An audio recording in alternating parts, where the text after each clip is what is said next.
Hi guys, আবার একটা নতুন ভিডিও নিয়ে চলে এলাম। দেখো আজকে কুকিজ তৈরি করছি আমার ওটিজি ওভেনে।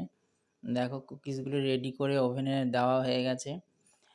কুকিজগুলো করেছি ময়দা, ১ কাপ ময়দা, ১ কাপ চিনি আর একটু নুন সামান্য স্বাদের জন্য, আর একটু ভ্যানিলা এসেন্স দিয়েছি যাতে গন্ধটা ভালো আসে কুকিজে।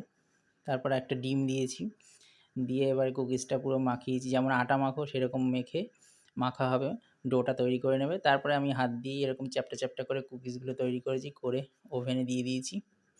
এবারে বেক করতে দেবো। 30 মিনিটের মতন বেক করলে কুকিজগুলো রেডি হয়ে যাবে।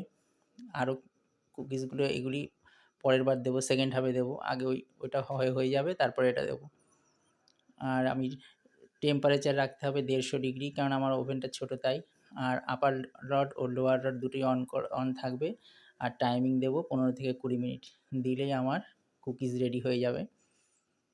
যেহেতু আমার ওভেনটা ছোট তাই আমি টেম্পারেচার 150 ডিগ্রিতে রেখেছি। যাদের ওভেন বড় তারা 200 ডিগ্রিতে রাখবে। এই দেখো কুকিজ রেডি হয়ে গেছে পুরো, 30 মিনিটের পরে রেডি হয়ে গেছে। কত সুন্দর দেখতে হয়েছে আর কত সুন্দর বেক হয়েছে, তোমাদেরকে একটা ভেঙে দেখাচ্ছি। দেখো দেখো একটা ভেঙে দেখালাম, দেখো কত সুন্দর হয়েছে কুকিজগুলো।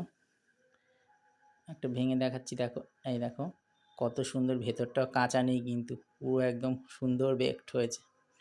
তো ভিডিওটা ভালো লাগলে অবশ্যই লাইক, কমেন্ট, শেয়ার। তো আজকের মতন টাটা।